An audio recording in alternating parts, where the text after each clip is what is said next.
Hi, do you enjoy diving into true crime? And Tales of the Paranormal. Then join us. I'm Anna, And I'm Lindsay. On our podcast, Ghosts in the Attic, Bodies in the Basement.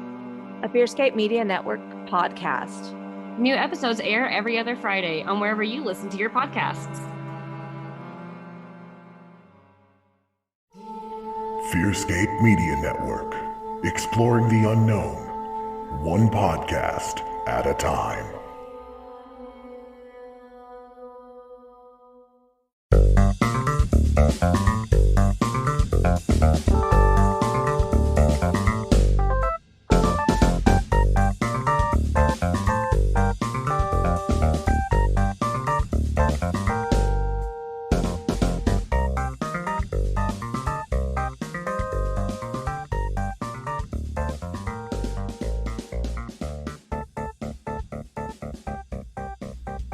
What up, slags? That's British for sluts. I learned that because I'm banging a British dude.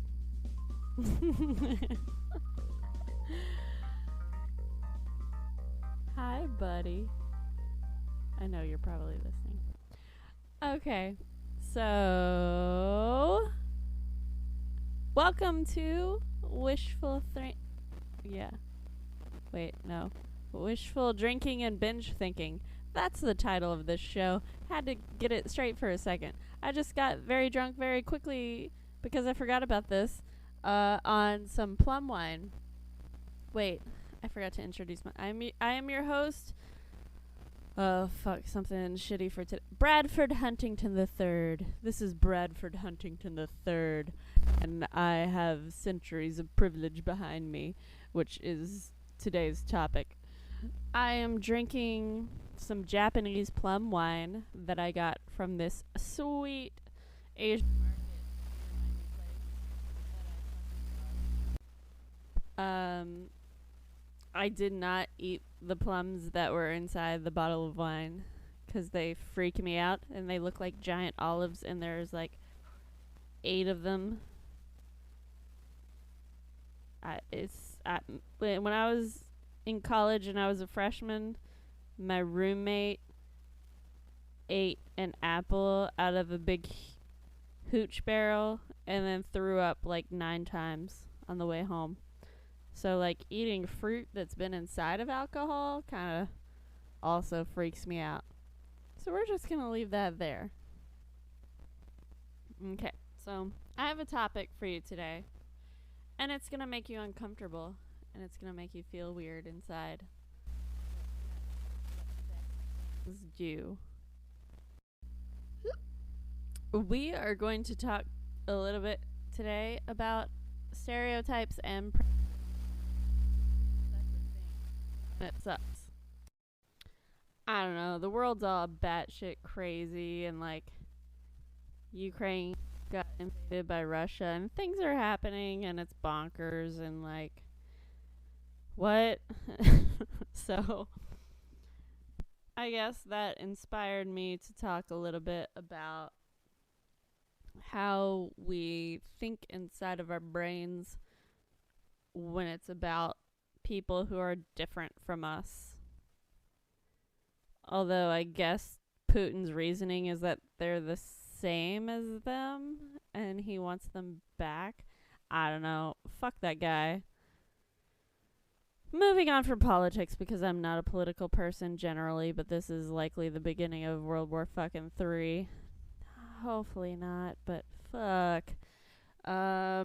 Let's jump in and talk a little bit about some shit regarding peoples and their differences. I know some people who are easily offended, and it annoys me because I just like to be straightforward.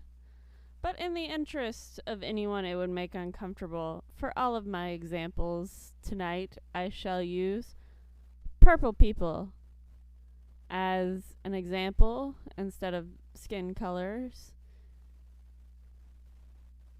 God, we're fucking babies. Let's just talk about it and be like, shit, racism exists. Let's try to nip that in the bud. And it's bud, people, not butt. You sound stupid when you say nip it in the butt. Even if it's funnier to say butt.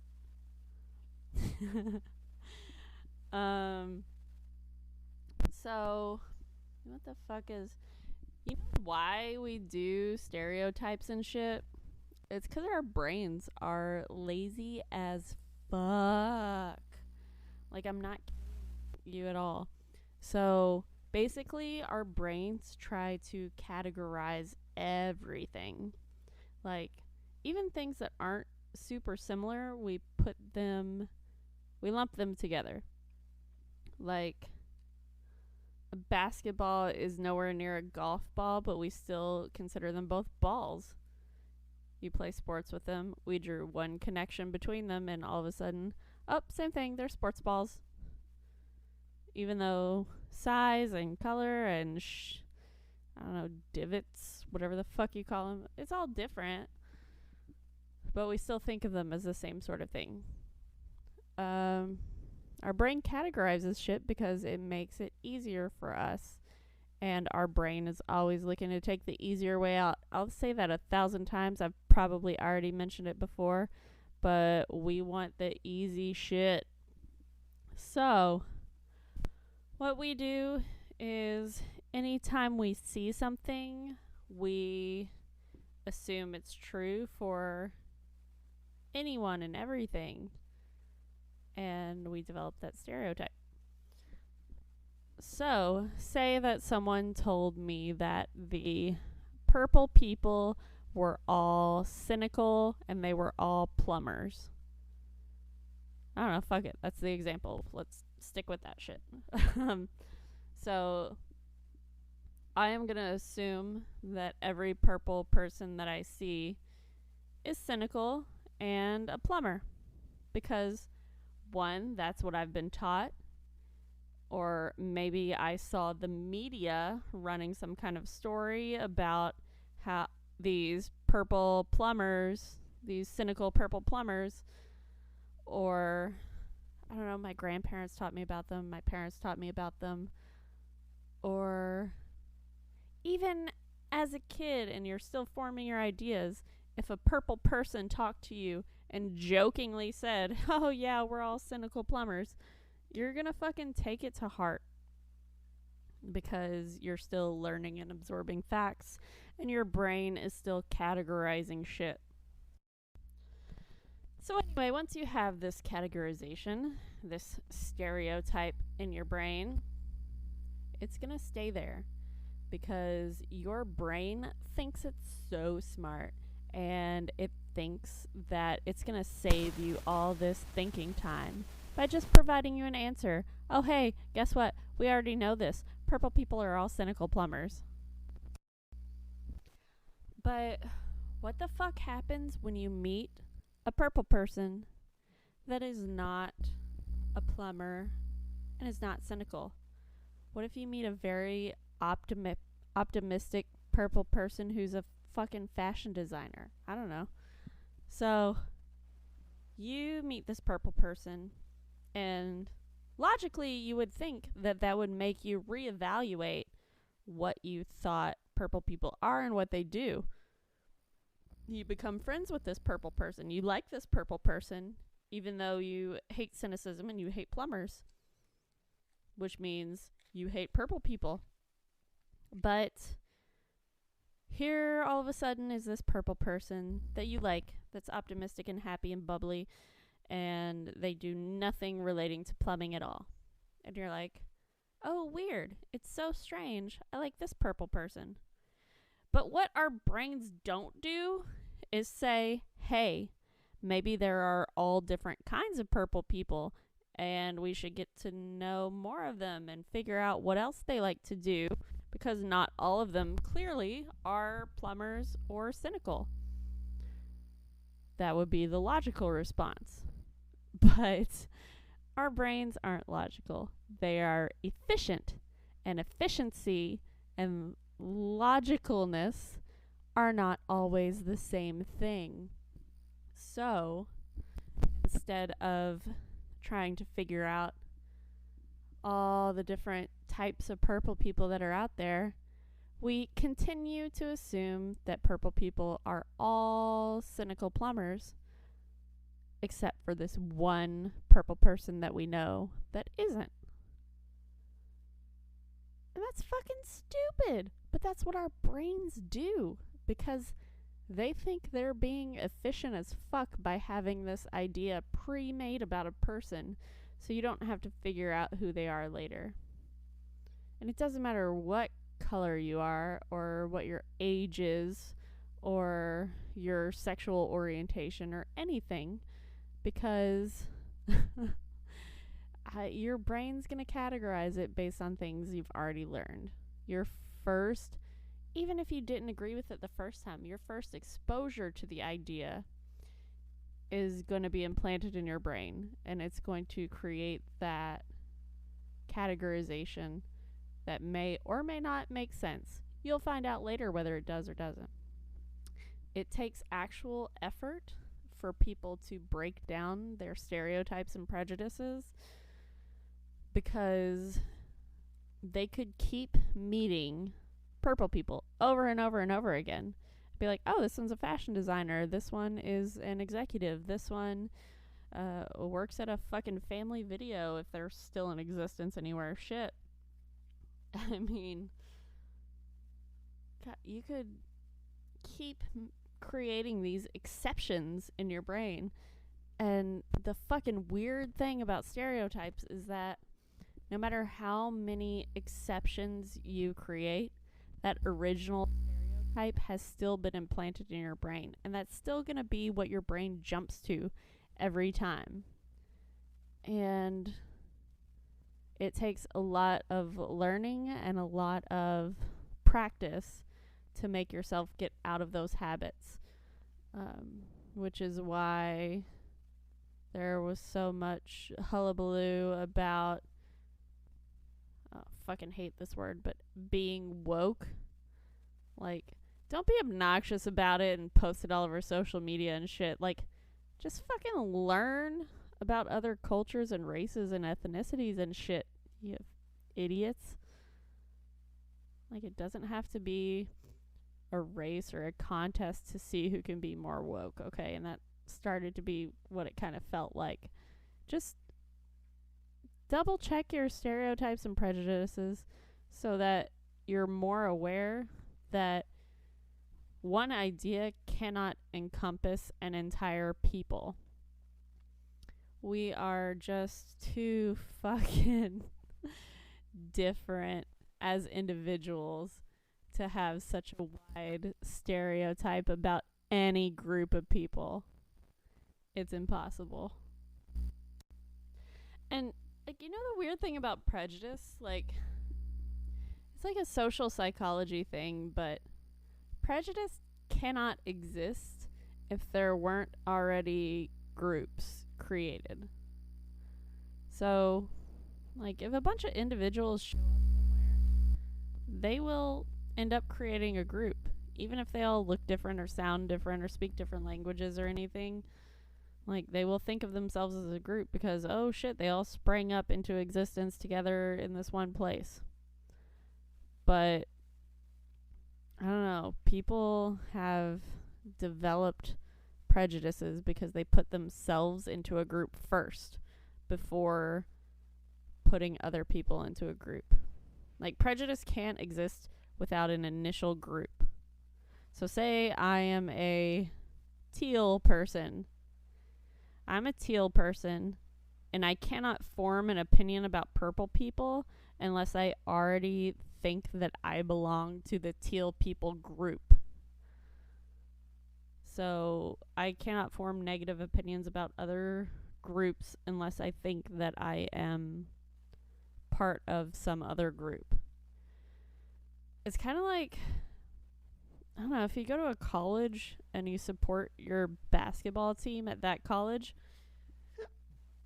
like, God, I'm saying like so much. Stop it, Valley Girl. Shit. So if I go to a particular college, here's a good rivalry. My family are all University of Kentucky fans. UK, all the way. UK has a big rivalry with University of Louisville, and so I could say, oh, Duke are a bunch of assholes, or U of L sucks hardcore. But for me to have a negative opinion of those two groups, I have to identify as a University of Kentucky fan first. So basically, you cannot be prejudiced if you don't already belong to some sort of group. And that sucks because there are already pre-made groups. Like, you can't change the color of your skin unless you're going to do some crazy black like me type medical intervention. Or, oh god, that book was rough slogging through in high school, but I mean, you gotta admit, took some fucking balls. I mean, it was a good literary work. I'll give them that. It was a good read and informative. But barring that kind of intervention, you can't change the color of your skin. People aren't changing their sexual orientation. Maybe they're discovering it, but they're not changing it. And then they're not changing their age. There are just things that you cannot change about yourself. And we automatically create groups based on those things. Like the age thing. I don't want to be labeled as a millennial, but I technically am. Do I relate to millennial shit? Not really. I'm shitty with technology. I fucking hate avocados and avocado toast. And I don't brunch it up all the time and do other stereotypical millennial shit. But should I meet anyone that is not a millennial and that's their view of millennials, all they're going to do is say that I'm not a typical millennial. They're still going to hold their belief that millennials are those things that they already thought they were. Because it is easier for our brains to create those categories and create exceptions for people later than it is to understand that we're going to have to learn shit about every individual that we meet. Because that's too hard for our brain to process. Because we're lazy as fuck. And we just want an easy solution to, oh, that person's purple? Alright, cynical plumber. But it's not that fucking easy, is it? And then you get into the whole social psychology concept of stereotype threat, where you start behaving in a certain way, but then you kind of freak out because you do not want to be associated with your stereotype. Now, if I were a purple person, and I fucking loved plumbing, like everything about it, figuring out where the leaks were and fixing them, and just working with my hands and having a good day running my own business, and just going where I'm needed instead of sitting in an office all day. Like, shit, that doesn't sound too bad. Like, if I wanted to be a plumber, I would be genuinely afraid of admitting that. Because admitting that means that I would become a stereotypical purple person. And even though it's something that I love, I would avoid it or try not to do it because I didn't want to fit inside of that stereotype. And unfortunately, a lot of people can fall into that category and, I don't know, just not do what they love and spend their life fucking miserable because they're afraid of people having the wrong idea of them. Like, if I was a purple person that really enjoyed plumbing, but I was peppy and optimistic and not cynical at all, I might be afraid to do the plumbing because I would be afraid that people would surmise that I was also cynical and mean and just not a good person to interact with. So, stereotype threat is like a weird thing that happens to us when we don't want to be what everyone else thinks we might be, even if we like those things. I don't know, it sucks. Like, stereotypes, they only exist because our brains are shitty at processing information and they want to take the quickest, easiest route. And some people hold on to those so hard because they're just fucking tired and they don't want to put in the mental effort to learn more about people. And that sucks because as human beings, you should be curious about your other human beings and how they live and interact with each other and shit. So, like, I guess your next question would be, how the fuck do I try to work through all of this in case I am being stereotypical or prejudicial? And that is to fucking talk about it. You know what sucks about, like, woke culture? It makes people feel like they can't say things or ask questions because they may be perceived as being dickheads. But you know what's more of a dickhead thing? If you don't ask questions and continue to believe the dumb shit you believe because you're afraid to ask someone what the reality of the situation is or what information you need to change your own beliefs. Because talking about things is how we learn. And it's become more and more of a stigma to talk about things. Fucking Florida, like, people are trying to outlaw discussing civil rights. like the whole like the 60s didn't even happen, as if Martin Luther King stood for nothing, as if like black people didn't just earn the right to vote like 50 years ago. Like, we have to talk about this stuff. We can't just pretend like it didn't exist. And the more you try to erase things, you're just erasing information. The more knowledge we have, the better chances we have of developing logical, knowledge-based ideas of people and cultures and ethnicities. And God, it's so fucking stupid that we're trying to just glaze over it like it didn't happen and act like we're all good now. No, we're not all good. Look at last summer. Shit. How much? Fuck. Oh my God, that was actually 2 years ago. Jesus Christ, this pandemic has been forever.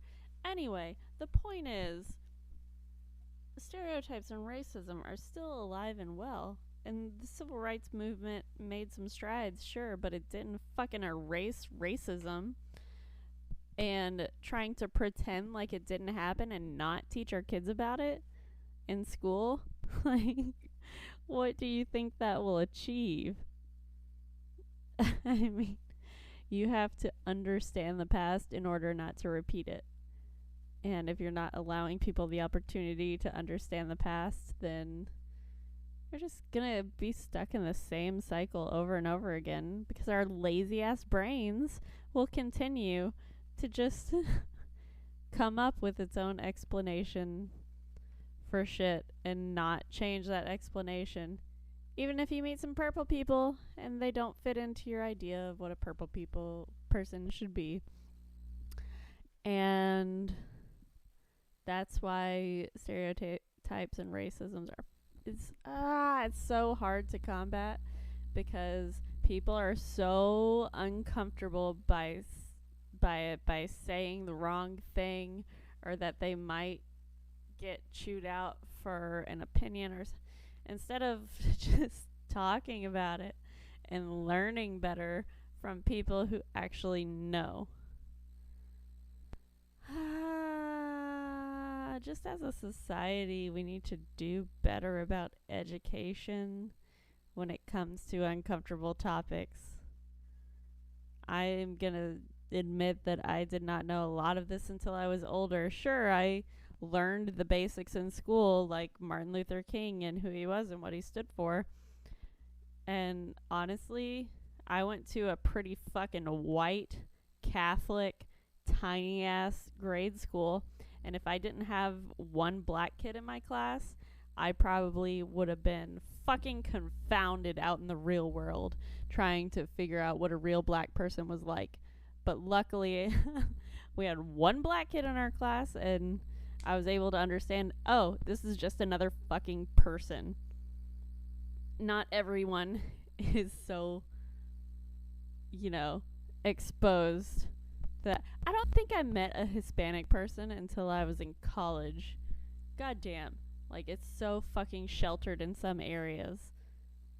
I definitely didn't meet an Asian person until I was in high school. Like, how do you expect people to become, I don't know, educated in different cultures? You can do all the reading and shit you want, but until you meet people from different backgrounds, you're not going to fully understand that they're just fucking people. Like, none of us are actually different. We have slight variances of how we do shit at home. And, like, that's it.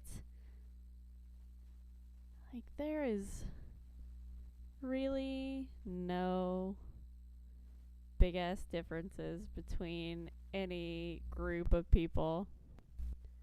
I don't care if it's age, sexual orientation, skin color, religion, country of origin. It doesn't fucking matter. Because people in general are the same.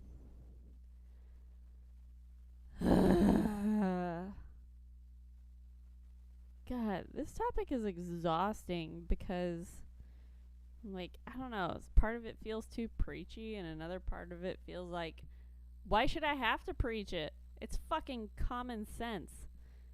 But our brains are shit and they ignore common sense because, oh, look, we've got this efficient categorization system that we can use instead.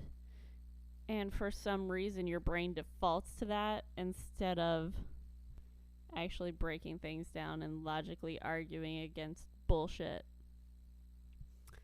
So, anyone who is so adamant about their beliefs about certain groups is just a lazy motherfucker. There's no other way to put it. They just don't want to put the fucking mental effort into changing their beliefs. And that's all there is to it. I mean, you can call a person a dickhead. You can call them evil. Whatever you want to call them. The reality is, they're just fucking lazy. And don't want to put any effort into understanding the world around them. Hopefully none of my listeners are lazy shitheads. I mean, we can all be lazy in certain ways. You ever seen that Avenue Q show with that song, Everyone's a Little Bit Racist? Like, sure, we've all got these ingrained things that we grew up with or people tried to teach us and shit. And at some point in life, we learn, oh, hey, this isn't actually a thing. That's not real. That's not what I should be believing. So, like, it's kind of weird when your beliefs get questioned, but it's also a really good thing because you're growing and developing and becoming a better person, and we all need to be better people, because if we all keep working at being better people, then maybe we won't end up with World War fucking III, Putin. What a fucking bitch. Alright, that's about all I have to say. Just that, basically, it sucks, but our brains are hardwired to try to take the easy way out. And it takes a lot of effort and acknowledgement and just work to not take the easy way out. So if you have any kind of stereotypes or prejudices or anything like that, just take the actual time to refute those and remind yourself that those things aren't necessarily real. Just because they applied to one or two people does not mean they apply to an entire group, because that's just bonkers. Right? Yeah, that's right. Okay, I'm fading fast. This plum wine's got me more fucked up than I'm willing to admit, honestly. Like, I felt it fast. This hits different. Okay. Wrapping up. What am I going to say? Fearscape Media Network, as always. And hey, in March, the ladies at Ghosts in the Attic and Bodies in the Basement are having their 1-year anniversary special. I may or may not make an appearance, and by appearance I mean like voice appearance, whatever you would call that. So check out their podcast, because that's a pretty fun time. And yeah, try to be better people and to question any beliefs you have that you think might be false.